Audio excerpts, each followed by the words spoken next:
সকলকে জানাই জয় যিশু। আমি রাজা আবার একটি ঈশ্বরের বাক্য নিয়ে আপনাদের কাছে আমি উপস্থিত হয়েছি। আজকের যে বিষয় আমি আপনাদেরকে জানাতে চাই তা হচ্ছে আত্মিকভাবে জীবনযাপন করুন। আজকে আমার প্রচারের টাইটেল শুধু ধার্মিকভাবে নয়, আত্মিকভাবে জীবনযাপন করুন। আমরা চাই বা না চাই, আমরা সবাই ধার্মিক হতে চাই, কিন্তু কেউ আত্মিক হতে চায় না। মণ্ডলীর বিশ্বাসীদের আমি দেখেছি সবাই ধর্ম পালন করতে আসে, কিন্তু কেউ আত্মিক হতে আসে না। বিশেষই আজ শুনে নিন, বাইবেল আমাদের আত্মিক হওয়ার কথা বলেছে, যে তোমরা সবাই আত্মায় বিনিষ্ট থাকো।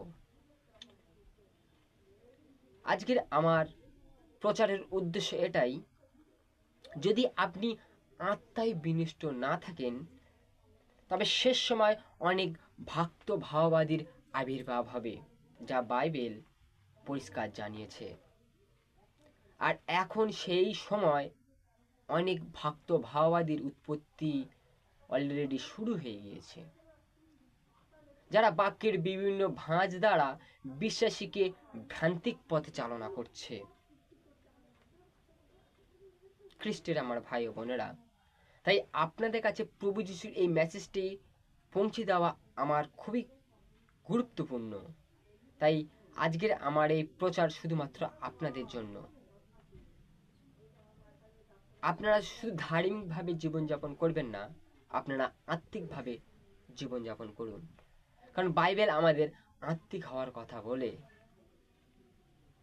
বাইবেল বলে যে তোমরা প্রবুদ্ধ হও ও জাগিয়া থাকো, কারণ গর্জনকারী সিংহের ন্যায় কাহাকে গ্রাস করিবে তাহার অন্বেষণ করিতে বেড়াইতেছে। সেই শয়তান, সেই অ্যান্টি ক্রাইস্ট বিশ্বাসীর মধ্যে থেকেও বিশ্বাসীকে ভ্রান্ত পথে চালনা করবে। আর আপনি যদি আত্মিক হন, অর্থাৎ আপনি যদি পবিত্র আত্মার বশে জীবনযাপন করেন, তাহলে আপনি খুব সহজে সেই সমস্ত ভ্রান্তিকদের খুব সহজে আপনি চিনে নিতে পারবেন, যে এরা ভ্রান্তভাবে মানুষকে ভুল পথে চালনা করছে। আপনি যদি প্রথম করিন্থীয় 14 অধ্যায় 1 পদ দেখেন, সেখানে বলছে তোমরা প্রেমের অনুধাবন করো, তোমরা প্রেমের অনুধাবন করো, আবার আত্মিক বর সকলের জন্য উদ্যোগী হও, বিশেষত যেন ভাববাণী বলিতে পারো। হালেলুয়া। এখানে বাইবেল বলছে তোমরা আত্মিক বর সকলের জন্য উদ্যোগী হও। তোমরা চেষ্টা করো পবিত্র আত্মার আশীর্বাদ লাভ পাওয়ার জন্য। তোমরা চেষ্টা করো, উদ্যোগী হও, যেন ভাববাণী বলিতে পারো। হালেলুয়া। আমি দেখেছি বিশ্বাসী প্রতি রবিবার চার্চে আসে, প্রার্থনা করে, কিন্তু তবুও তাদের জীবনে এত দুঃখ কষ্ট কেন? আমি দেখেছি সেই সমস্ত বিশ্বাসীদের, তাদের জীবনে এত দুঃখ কষ্ট এবং তারা দিশেহারা হয়ে পড়েছে, কেননা তারা সবাই আশীর্বাদ পাওয়ার জন্য চার্চে আসে। বিশ্বাসী আজ শুনে নিন, আপনি শুধু আশীর্বাদ পাওয়ার জন্য চার্চে আসবেন না। যদি পারেন, যদি আপনি ক্যারি করে নিয়ে যেতে পারেন, তাহলে সেই আশীর্বাদ দাতাকে ক্যারি করে নিয়ে যান। আপনি চার্চে আসুন শুধু আশীর্বাদ পেতে নয়, আশীর্বাদ দাতাকেও সঙ্গে করে আপনার বাড়িতে নিয়ে যেতে। বিশ্বাসী আজ ভ্রান্তিক ও দিশেহারা হয়ে পড়েছে, কারণ তাদের কাছে সঠিক বাক্যের ব্যাখ্যা কেউ করছে না। হ্যাঁ, বিশ্বাসী আজ ভ্রান্তিক ও দিশেহারা হয়ে পড়েছে। আমি লক্ষ্য করেছি মণ্ডলী যখন আমি যাই, বিশ্বাসী আজ ভ্রান্তিক ও দিশেহারা। কেননা তাদের কাছে সঠিক বাক্যের গুরুত্ব কেউ ব্যাখ্যা করে না। কারণ পরিচারকরা বাক্যের বিভিন্ন বিভিন্ন ভাঁজ দিচ্ছে, বিভিন্ন মণ্ডলী, বিভিন্ন পাস্টার, বিভিন্ন পাদ্রী, বিভিন্ন ফাদাররা বিভিন্নভাবে বাক্যের ভাঁজ দিচ্ছে, যা সম্পূর্ণ বাইবেল বিরোধী। আজ এই সমস্ত পরিচারকদের বিভিন্ন বিভিন্ন বাক্যের ভাঁজের কারণে মণ্ডলী আজ বিভিন্ন বিভিন্নভাবে আলাদা হয়ে পড়েছে। আজ পরিচারকদের বিভিন্ন বাক্যের ভাঁজের কারণে আজ মণ্ডলী বিভিন্ন নামে বিভক্ত হয়ে পড়েছে। আজ এই সমস্ত পরিচারকদের বিভিন্ন বাক্যের ভাঁজের কারণে যে একটি নিয়মের মধ্যে সীমাবদ্ধ আটকে পড়েছে। হ্যাঁ, বিশ্বাসীরা আজ একটি নিয়মের মধ্যে সীমাবদ্ধ আটকে পড়েছে, যার থেকে তারা কোনো বাইরে যেতে পারছে না। বিভিন্ন চার্চে বিভিন্ন নিয়ম, অথচ তারা বলে আমরা এক ঈশ্বরে আরাধনা করি। তাহলে যদি এক ঈশ্বরে আরাধনা করেন, তাহলে বিভিন্ন মণ্ডলী বিভিন্ন রকম আইন কিসের জন্য? আপনি এখন অনেক মণ্ডলী আমরা দেখতে পাই চোখের সামনে। আমি সব মণ্ডলীর নাম নেব না, কিন্তু আমরা জানি কত মণ্ডলী আজ এই ভারতবর্ষে রয়েছে, আর প্রত্যেকটি মণ্ডলী একটি আলাদা আলাদা নিয়ম রয়েছে, যে নিয়মের মধ্যে বিশ্বাসীরা আটকে পড়েছে, বেরিয়ে আসতে পারছে না।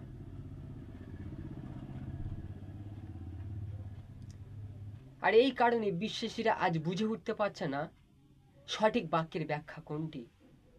আজ বিভিন্ন চার্চের পাস্টাররা বিভিন্নভাবে বাক্য ব্যাখ্যা করছে, কিন্তু সঠিক ব্যাখ্যা কোনটি বিশ্বাসী আজ বুঝে উঠতে পারছে না।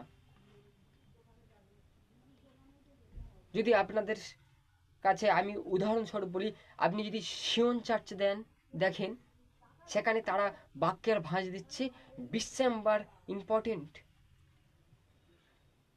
আর অন্যদিকে যে কোনো চার্চ, মানে আমি যদি সিএনআর কথা বলি, সেখানে বলছে ডিসেম্বর যে কোনো দিন আপনি পালন করতে পারেন, আপনি ঈশ্বরের জন্য যে দিনটি ঠিক করবেন সেই দিনটি আপনার কাছে বিশ্রামবার হবে। এরকম বিভিন্ন নিয়ম রয়েছে।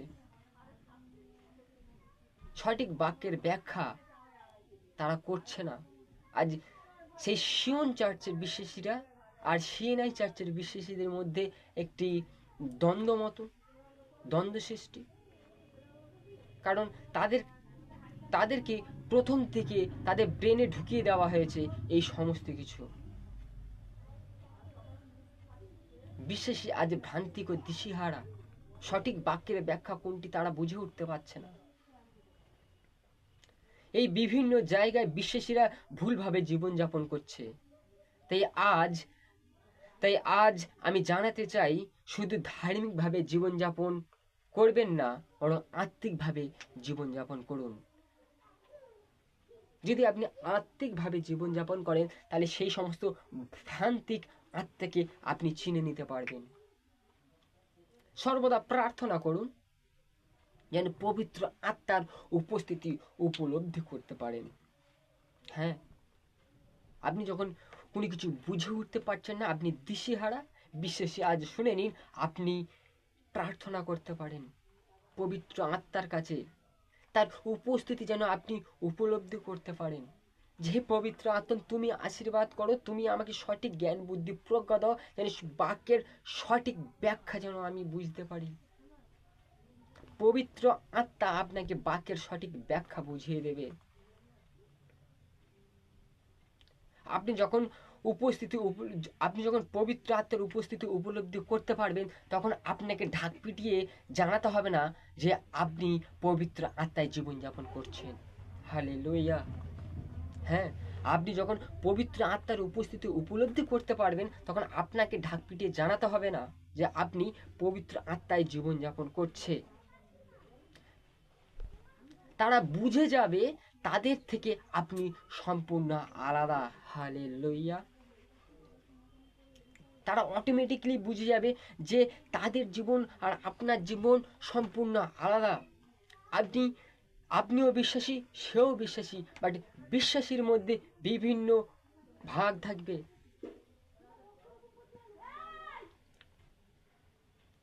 তারা বুঝে যাবে যে আমি যেরকমভাবে জীবনযাপন করছি, কই সে তো এরকমভাবে জীবনযাপন করছে না। আজ বিশ্বাসীদের মধ্যে ভাগ থাকবে। এক বিশ্বাসী আমি দেখেছি আজ থেকে 5 বছর আগে, যে বিশ্বাসী বলে আমি প্রভু যীশু খ্রিস্টকে বিশ্বাস করি, আমি চার্চে যাই, প্রার্থনা করি, তবু তাদের জীবনে এত দুঃখ কষ্ট দারিদ্র। আমি বলছি, যদি আপনি শুধু ধার্মিক হওয়ার জন্য চার্চে আসেন, তাহলে আপনার জীবনে এই সমস্ত কিছু অবশ্যই 5 বছর আগেও যেমন ছিল 5 বছর পরেও সেরকম থাকবে, আপনি যতদিন না আত্মিক হতে পারছেন। কারণ আত্মার বশে জীবনযাপন করুন। আপনি ধার্মিকভাবে জীবনযাপন করছেন, আপনার নিজের বুদ্ধি বিবেচনা আপনি নিজের জীবনে অ্যাপ্লাই করছেন। আপনি যখন পবিত্র আত্মার কাছে নিজেকে স্যারেন্ডার করে দেবেন, যখন পবিত্র আত্মা আপনার জীবনকে চালাবে, তখন দেখবেন আপনার জীবনে দুঃখ কষ্ট অভাব অনটন সমস্ত কিছু দূর হয়ে যাবে। আজ আমি জানাতে চাই পবিত্র আত্মা জীবনযাপন করার অর্থ। আজকের আমি আপনাদেরকে জানাতে চাই পবিত্র আত্মায় জীবনযাপন করার অর্থ এটা নয় অযথা লাফানো। হ্যাঁ, পবিত্র আত্মায় জীবনযাপন করার অর্থ এটা নয় অযথা লাফানো।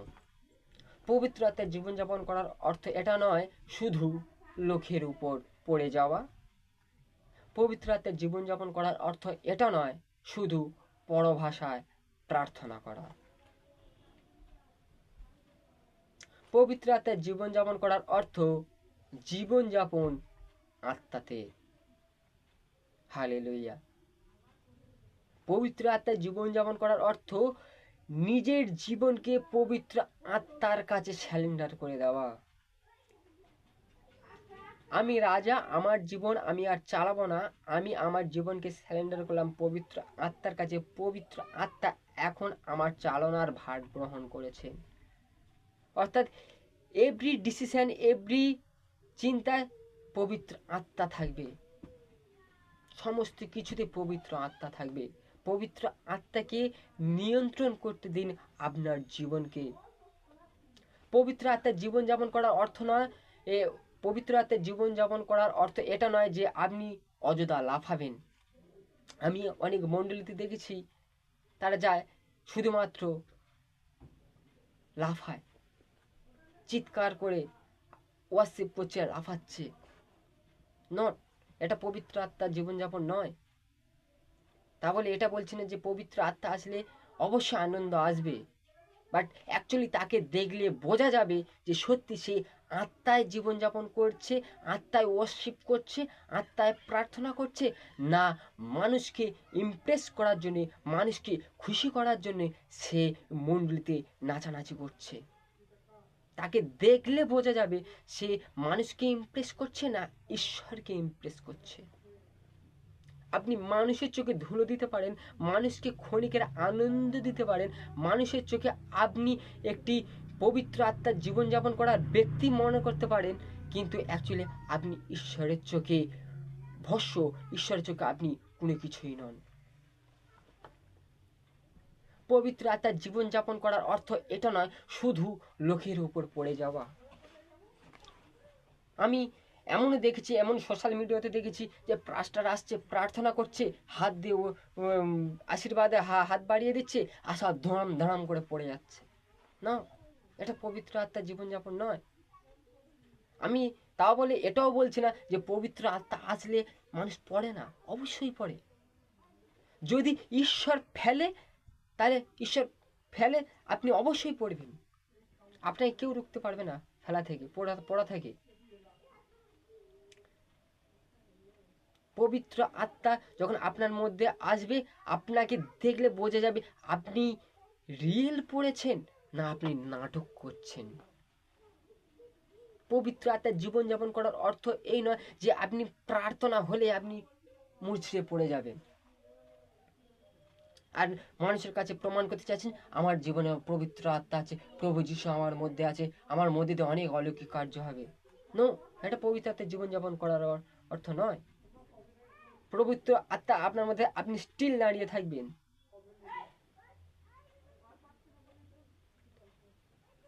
পবিত্র আত্মার জীবনযাপন করার অর্থ এটা নয় শুধু পরভাষায় প্রার্থনা করা। আমি মণ্ডলীতে দেখছি যে তারা পরভাষায় প্রার্থনা করছে, যে ভাষা তারা নিজেরাও জানে না সে কি বলছে। নো, এটা পরভাষার, এটা পবিত্রতার জীবনযাপন নয়। বাক্য 1 করিন্থীয় 14 অধ্যায়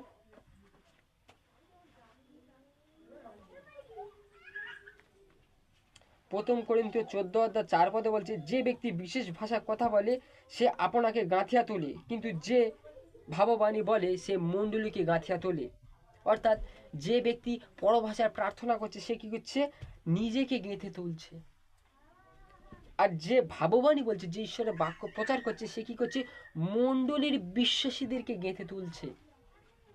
আমি ইচ্ছা করি যেন তোমরা সকলে বিশেষ ভাষায় কথা বলিতে পারো, কিন্তু অধিক ইচ্ছা করি যেন তোমরা ভাববাণী বলিতে পারো।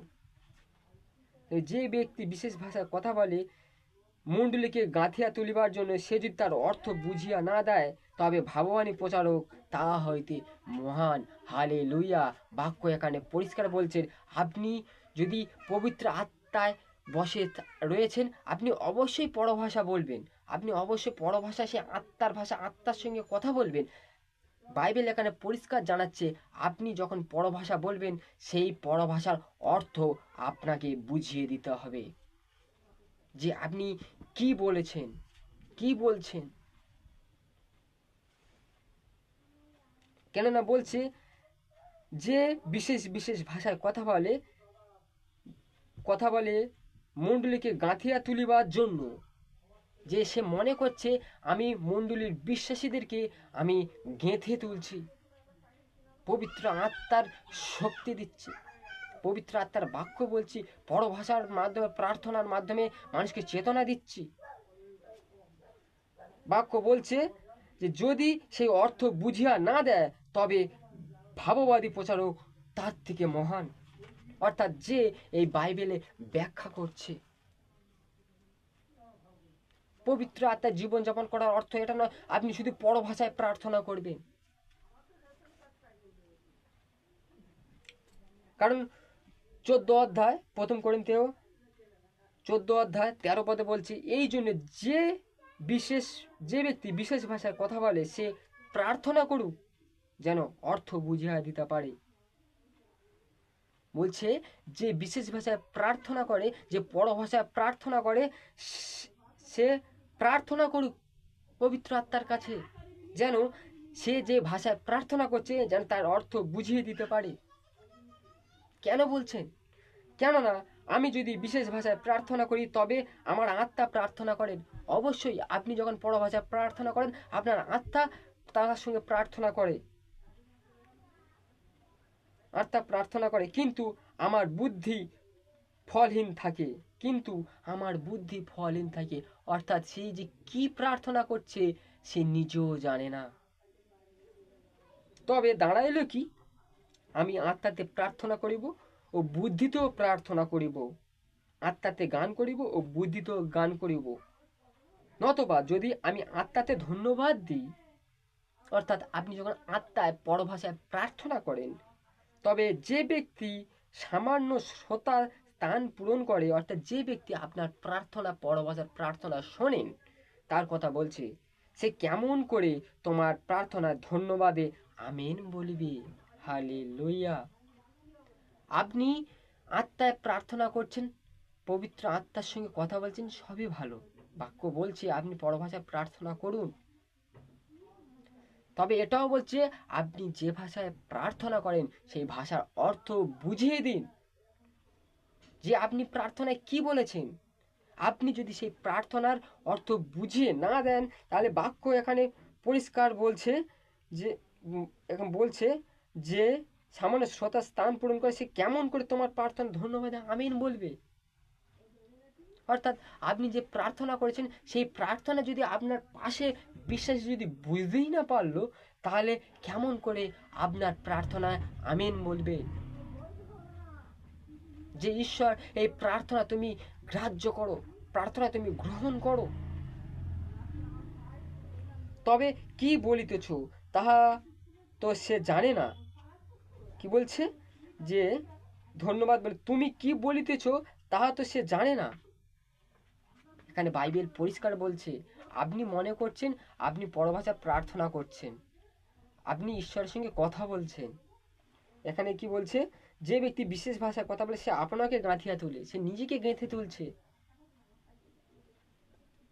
আপনি নিজেকে গেঁথে তুলছেন, আপনি পরভাষায় প্রার্থনা করছেন, কিন্তু আপনার পরভাষায় যে কি প্রার্থনা করেছেন সেই প্রার্থনা অর্থ যদি আপনি বুঝিয়ে না দেন, তাহলে কি করে আপনার প্রার্থনা আমেন দেবে?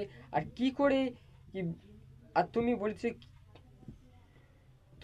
কি বলিতেছ তাহা তো সে জানে না।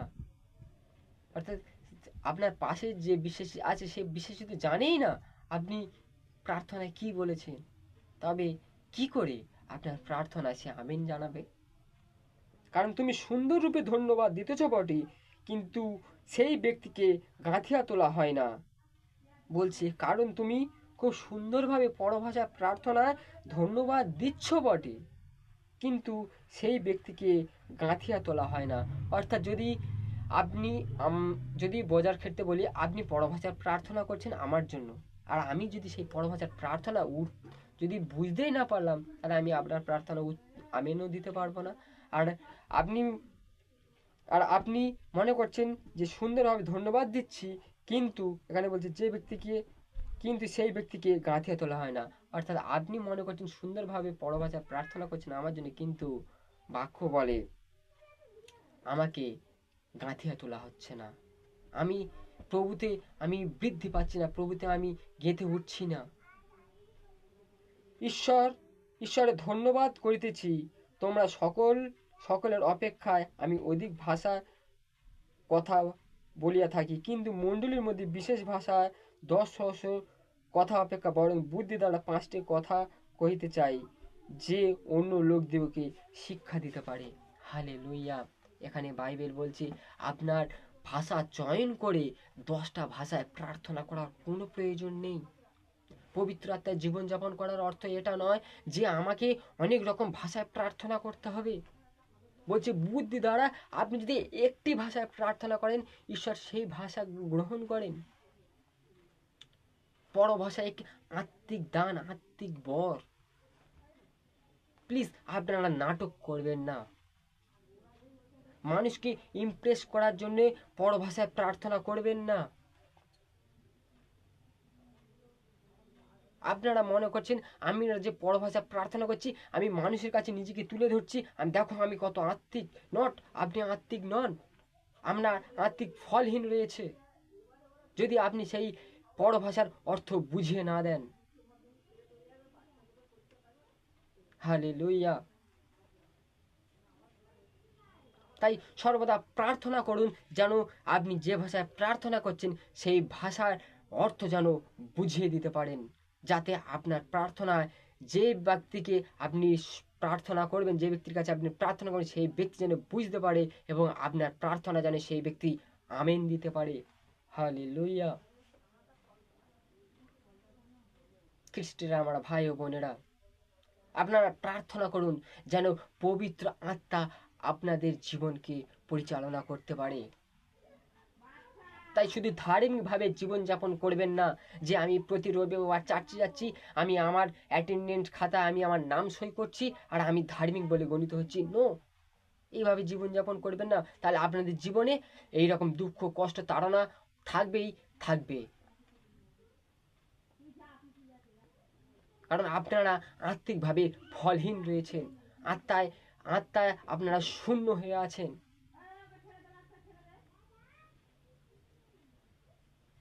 খ্রিস্টের আমার ভাই বোনেরা, তাই যখনই প্রার্থনা করবেন পবিত্র আত্মার কাছে প্রার্থনা করুন, যেন যে প্রার্থনা করুন না কেন আর বাক্য পড়ুন না কেন, যেন এই বাক্যের সঠিক ব্যাখ্যা যেন আপনি বুঝতে পারেন।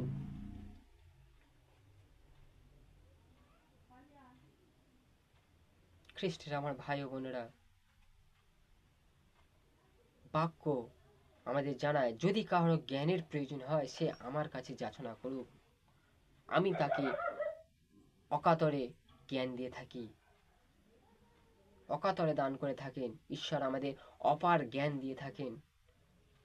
আর আমরা এই জ্ঞানের জন্য যিনি স্বয়ং দাতা তার কাছে আমরা চাই না। আমরা কোন রেভারেন্ড, কোন ফাদার, কোন বিশপ কি প্রচার করছে সেই গসপেলের উপরে বিশ্বাস করি।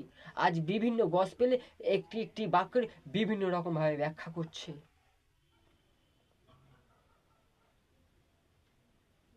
তাই আজ আপনাদের জীবন দিশেহারা হয়ে পড়েছে, আপনাদের জীবন ভ্রান্তিকভাবে জীবনযাপন করছে না। আপনারা সঠিক বাক্যকে পড়ুন এবং বাক্য কি বলছে আত্মার কাছে প্রার্থনা করুন। আত্মা সেই বাক্যের নিগূঢ় তত্ত্ব আপনাকে জানাবেন। আপনি ভুলে যাবেন না যে পবিত্র আত্মা দ্বারা এই পবিত্র শাস্ত্র লেখা হয়েছে। তাই এই শাস্ত্র বুঝতে গেলে পবিত্র আত্মার প্রয়োজন। আপনি যখন পবিত্র আত্মা উপস্থিতি উপলব্ধি করতে পারবেন তখন আপনার মধ্যে বিভিন্ন চেঞ্জ দেখা যাবে। সকলকে জয় যিশু। সুস্থ থাকবেন, ভালো থাকবেন, বেশি বেশি করে বাক্য পড়ুন এবং প্রার্থনায় অবিরত বিনষ্ট থাকুন যেন পবিত্র আত্মা গ্রহণ করতে পারেন। হালেলুয়া, জয় যিশু। আসুন আমরা মাথা নত করি, প্রার্থনায় আসি। ঈশ্বর পিতা, ঈশ্বর পুত্র, ঈশ্বর পবিত্র আত্মা নামে আমিন। স্বর্গের মহান পিতা, তোমায় ধন্যবাদ দিই। আজকের দিন তুমি আমাদের প্রত্যেকের জীবনে তুমি উপহার দিয়েছ। মঙ্গলময় পিতা, তোমায় ধন্যবাদ দিই, তুমি সুন্দরভাবে সারা দিন পরিচালনা করেছ। প্রার্থনা রাখি প্রভু যিশু, আজকে যে বাক্য তুমি আমার মধ্যে থেকে তোমার বিশ্বাসীদের কাছে তুলে ধরেছ প্রভু, সেই সমস্ত বাক্য যেন তোমার বিশ্বাসীরা যেন বুঝতে পারে, সেই বাক্য প্রত্যেকের হৃদয়কে যেন স্পর্শ করতে পারে। প্রভু তুমি আশীর্বাদ করো সেই সমস্ত বিশ্বাসী সন্তানদেরকে যারা এই বাক্য শুনেছে, তাদের হৃদয় মনকে তুমি স্পর্শ করো, তারা যেন তোমার পবিত্র আত্মার উপস্থিতি যেন উপলব্ধি করতে পারে। প্রভু যিশু তুমি আশীর্বাদ করো প্রভু, আমি যেন যতদিন এই পৃথিবীতে বাঁচবো যেন তোমার এই বাক্যকে যেন আমি তোমার সন্তানদের কাছে এইরকম যেন তুলে ধরতে পারি। প্রভু তুমি আমাকে চালনা করো। প্রভু যিশু আমার সমস্ত কিছু ভার তুমি বহন করো। প্রভু যিশু প্রার্থনা করি অনেক সন্তানেরা প্রভুকে তোমার বাক্যকে তোমার নামকে না জেনে প্রতিদিন কত মানুষ মারা যাচ্ছে। প্রভু যিশু যারা জীবিত আছে তাদের কাছে এই সমস্ত বাক্য তাদের কাছে তুমি পৌঁছতে তুমি সাহায্য করো। বিশ্বাসী আজ দিশেহারায় জীবনযাপন করছে প্রভু যিশু, সঠিক পথ তাদেরকে তুমি দেখাও, যে পথ অনুসরণ করে প্রভু আমরা যেন তোমার চরণে যেতে পারবো। প্রভু যিশু তুমি আলফা ও তুমি মেগা, তুমি প্রথম তুমি শেষ, যেন সমুদয় জানু পাতিত হয়, সমুদয় জিহ্বা স্বীকার করে যে তুমি একমাত্র প্রভু যিশু খ্রিস্ট। প্রভু যিশু আশীর্বাদ করো প্রত্যেক বিশ্বাসীকে, তুমি তোমার ইচ্ছা অনুসারে চালনা করো। প্রত্যেক বিশ্বাসীকে তুমি তোমার নিজের মতন করে গড়ে তোলো প্রভু, আশীর্বাদ করো। প্রত্যেকের অভাব অনটন অসুস্থতা দারিদ্রতা সমস্ত কিছু তুমি আশীর্বাদ করো প্রভু। আমাদের চারপাশে থাকা প্রতিবেশীকে তুমি আশীর্বাদ করো, যারা তোমার বাক্য জানে না প্রভু তাদের কাছে তোমার বাক্য তুমি পৌঁছে দিতে সাহায্য করো। প্রভু যিশু যে সমস্ত সন্তানরা তোমার রাজ্য বিস্তারে কাজ করছে, সে ফাদার, পাদ্রি, পাস্টার, সিস্টার, ব্রাদার এবং যে অনেক সন্তানের প্রভু আজ অনলাইন হোক অফলাইন হোক এই সমস্তের মাধ্যমে তোমার বাক্যকে শেয়ার করছে, প্রচার করছে, তাদেরকে তুমি চালনা করো, ব্যবহার করো তোমার রাজ্য বিস্তারের কাজে। প্রভু প্রভু তুমি আশীর্বাদ করো। আমি যে সমস্ত সন্তানদের কাছে তোমার বাক্যকে আমি তুলে ধরছি প্রভু, আমাদের চারপাশে থাকা প্রতিবেশীর কাছে যে সমস্ত বাক্য আমি বাড়ি বাড়ি গিয়ে প্রচার করছি, সেই সমস্ত প্রতিবেশীকে তুমি আশীর্বাদ করো, সেই সমস্ত পরিবারকে তুমি আশীর্বাদ করো, তোমার বাক্য তারা যেন বুঝতে পারে প্রভু গো। প্রভু যিশু সেই সমস্ত পরিবারকে তুমি চালনা করো, তাদের হৃদয় মনকে তুমি স্পর্শ করো, তারা যেন তোমার বাক্যের উপস্থিতি উপলব্ধি করতে পারে প্রভু যিশু। হ্যাঁ যিশু বাবা, তুমি আমাদের একমাত্র পিতা। আমরা যেমন বিশ্বাস করি ও স্বীকার করি, তেমনিও সেই সমস্ত সন্তানদেরকে আশীর্বাদ করো, তারা যেন বিশ্বাস করে ও সমুদয় জিহ্বা যেন স্বীকার করে যে তুমি একমাত্র ত্রাণকর্তা প্রভু যিশু খ্রিস্ট। আমার প্রার্থনা, চাপ ও সকল ভুল ত্রুটি তুমি মার্জনা করো। এবং আমি এখন যা কিছু চাইতে ভুলে গেছি প্রভু যিশু, তুমি আমাকে সমক্রমে জগিয়ে দিও। আমার এই প্রার্থনা আমার প্রিয় ত্রাণকর্তা, আমার মুক্তিদাতা, আমার প্রভু যিশু তোমার নামে চাই, আমিন। হে আমাদের স্বর্গস্থ পিতা, তোমার নাম পবিত্র বলিয়া মান্য হোক, তোমার রাজ্য আইসুক, তোমার ইচ্ছা স্বর্গে যেমন তেমনি পৃথিবীতে সিদ্ধ হোক। আমাদের প্রয়োজনীয় খাদ্য আজ আমাদিগকে দাও, আমাদের সকল অপরাধ তুমি ক্ষমা করো, আমরা যেমন আপন অপরাধকে ক্ষমা করিয়াছি। আমাদের তুমি আর পরীক্ষায় আনিও না, কিন্তু মন্দ হইতে রক্ষা করো, কারণ রাজ্য, পরাক্রম ও মহিমা যুগে যুগে প্রভু তোমারই হোক, আমিন। হে আমার প্রভু, হে আমার ঈশ্বর।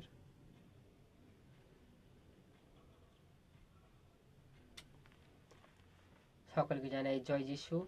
সবাই ভালো থাকবেন, সুস্থ থাকবেন, বাক্য পড়বেন, প্রার্থনা করবেন। আর আপনাদের যদি কোনো প্রার্থনার বিষয় থাকে আমাকে কমেন্ট করবেন। আপনাদের প্রত্যেকটি কমেন্ট ধরে প্রার্থনা করার চেষ্টা করব। আমি প্রার্থনা করব আপনার জন্য, আপনাদের জন্য, এবং আপনারাও প্রার্থনা করুন আমার জন্য, যেন আমি যেন এই রকম যেন ঈশ্বরের বাক্যকে প্রচার করতে পারি, ঈশ্বরের বাক্যর সঠিক ব্যাখ্যা যেন আপনাদের কাছে তুলে ধরতে পারি। হালেলুয়া। সকলকে জানাই জয় যিশু।